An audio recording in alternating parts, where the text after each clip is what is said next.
सोचिए आप एक विशाल रेगिस्तान के ऊपर हवाई जहाज में बैठे हो। नीचे दूर दूर तक फैली सुनहरी जमीन और अचानक आपको दिखती है सैकड़ों मीटर लंबी अजीब आकृतियां। बंदर, मकड़ी, हमिंगबर्ड, सीधी रेखाएं, इतनी विशाल की जमीन से देखने पर कुछ समझ नहीं आता। यह है पेरू के रेगिस्तान में बनी नाजका लाइंस, दुनिया के सबसे रहस्यमयी पुरातात्विक रहस्यों में से एक। लेकिन सवाल है, इन्हें बनाया किसने, क्यों बनाया, और सबसे बड़ा सवाल, जब ये सिर्फ आसमान से ही साफ दिखाई देती है तो क्या इन्हें बनाने वालों के पास उड़ने की तकनीक थी? आइए इस रहस्य की परतें खोलते हैं। सबसे पहले जानते हैं कि ये लाइंस है क्या। पेरू के दक्षिणी हिस्से में लगभग 450 वर्ग किलोमीटर के क्षेत्र में फैली ये रेखाएं और आकृतियां जमीन की ऊपरी लाल भूरी परत को हटाकर बनाई गई है। नीचे की हल्की रंग की मिट्टी को उजागर करके ये डिजाइन तैयार किए गए हैं। कुछ आकृतियां 100 से 300 मीटर तक लंबी है।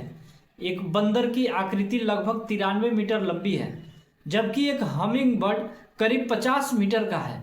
सीधी रेखाएं तो कई किलोमीटर तक जाती है।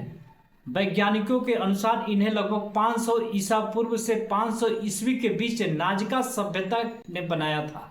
लेकिन सवाल है, आखिर क्यों बनाया गया? एक सिद्धांत कहता है कि ये धार्मिक अनुष्ठानों का हिस्सा थी। नाजका सभ्यता बारिश पर निर्भर थी। पेरू का यह इलाका बेहद सूखा है, इसलिए कुछ शोधकर्ता मानते हैं कि ये विशाल आकृतियां देवताओं को प्रसन्न करने के लिए बनाई गई थी, खासकर बारिश के देवता के लिए। कई लाइंस पास के जल स्रोत की दिशा में इशारा करती हैं। इसे यह भी माना जाता है कि ये किसी तरह का प्राचीन जल मानचित्र हो सकती है। लेकिन ये रहस्य यहीं खत्म नहीं होती। 1960 के दशक में एक जर्मन गणितज्ञ मारिया राइखे ने इन लाइंस का गहराई से अध्ययन किया। उनका मानना था कि यह एक विशाल खगोलीय कैलेंडर है, यानी इनकी दिशा सूर्य, चंद्रमा और तारों की स्थिति से जुड़ी हुई है। कुछ लाइंस सूर्य के उगने और डूबने की दिशा के साथ मेल खाती है। फिर आती है सबसे विवादित और रोमांचक एलियन थ्योरी की। कुछ लोगों का मानना है कि ये आकृतियां एलियंस के लिए संकेत थी, क्योंकि इतनी विशाल डिजाइन जो केवल आसमान से दिखती है, क्या बिना उड़ान तकनीक के बन पाना संभव था? लेखक एरिक वार डैनिक ने अपनी किताब में दावा किया कि ये लाइंस एलियन लैंडिंग स्ट्रिप हो सकती है। हालांकि वैज्ञानिक इस दावे को खारिज करते हैं। उनका कहना है कि ऊंचे पहाड़ों से इन आकृतियों को देखा जा सकता है और साधारण उपकरणों की मदद से इन्हें जमीन से भी बनाया जा सकता है।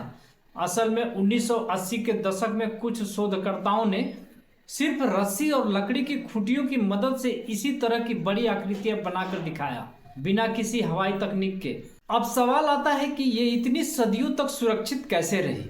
पेरू का यह इलाका बेहद शुष्क है। यहाँ बारिश लगभग नहीं होती और हवा भी बहुत कम चलती है।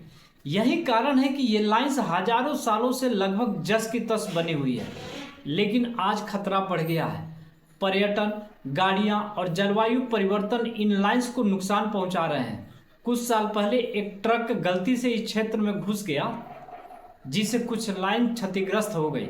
यूनेस्को ने इन्हें विश्व धरोहर स्थल घोषित किया ताकि इन्हें सुरक्षित रखा जा सके। तो आखिर सच्चाई क्या है? क्या ये धार्मिक अनुष्ठान थे?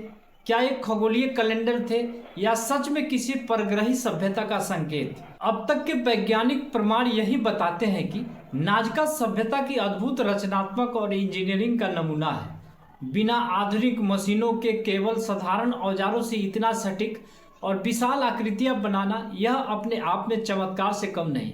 लेकिन रहस्य अभी भी पूरी तरह खत्म नहीं हुआ, क्योंकि हर नई खोज, हर नई खुदाई कुछ और सवाल खड़े कर देती है।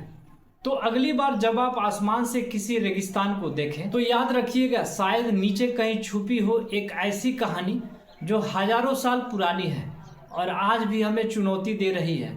अगर आपको ऐसे रहस्यमयी और हैरान कर देने वाले फैक्ट पसंद है तो वीडियो को लाइक करें, शेयर करें, चैनल को सब्सक्राइब करना न भूलें।